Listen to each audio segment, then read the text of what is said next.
Imagine a world where the sharp scalpel of modern medicine meets the flickering candlelight of ancient dynasties. A world where everything you know, every diagnosis, every procedure, every life-saving technique becomes both your greatest gift and your most dangerous secret. Our story begins with a brilliant young doctor, not just talented, but exceptional. The kind of person who could read a patient's condition in seconds, who had spent years mastering the most advanced medical knowledge of the modern era. Life was busy, purposeful, and mapped out clearly until one ordinary evening turned into something no textbook could ever prepare anyone for. In a flash, without warning, without reason, everything changed. The city lights vanished.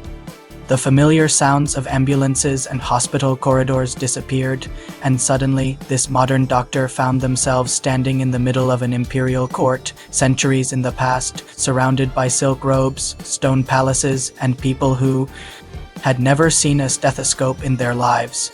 The confusion was immediate. The fear was real. But what hit hardest was the realization that there was no going back, at least not yet.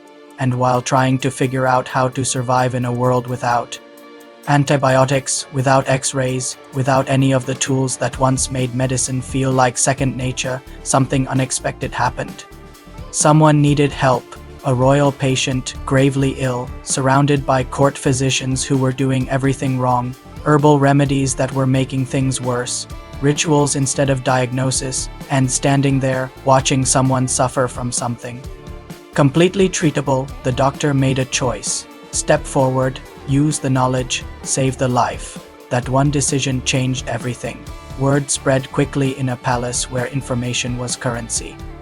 A healer unlike any other had appeared, someone who could identify illness by touch, who understood the human body in ways that seemed almost supernatural, who could perform procedures that looked like magic to people of that era. Respect came fast, but so did suspicion.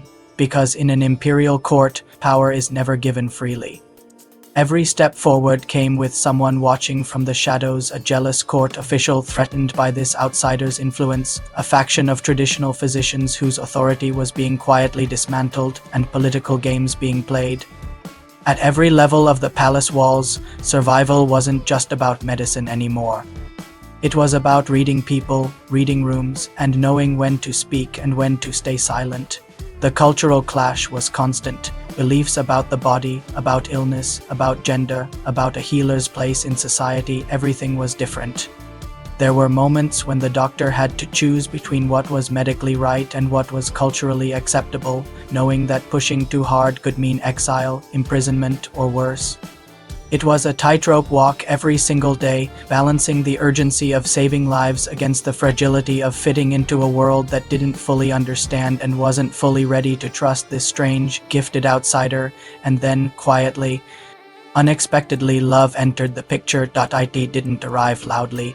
It arrived in small moments, in conversations that stretched longer than they needed to, in eyes that lingered a second too long, in the warmth of someone choosing to believe in you when the entire court was whispering doubts.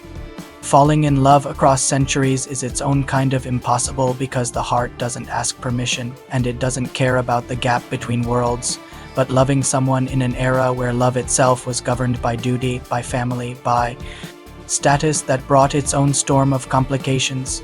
Every episode of this story feels like being pulled in three directions at once. There's the medicine-rich, detailed, emotionally intense scenes of healing people with nothing but knowledge and instinct. There's the politics-layered, tense, full of characters who are never fully villain or fully hero. And there's the romance, slow-burning, beautifully restrained, the kind that makes you hold your breath. What makes this story truly unforgettable is that it never lets its main character forget where they came from. Every life saved is also a reminder of how far from home they are. Every moment of belonging is shadowed by the question that never fully goes away: is there a way back? And if there is, after everything that's happened, after everyone they've come to care about, would they even want to leave? This is not just a drama about medicine. It is about courage in the face of the unknown. It is about what happens when everything you've built your identity around is stripped away and you discover that who you truly are goes far deeper than any degree or title. It is about the human need to connect, to heal, and to be seen across any distance, across any century.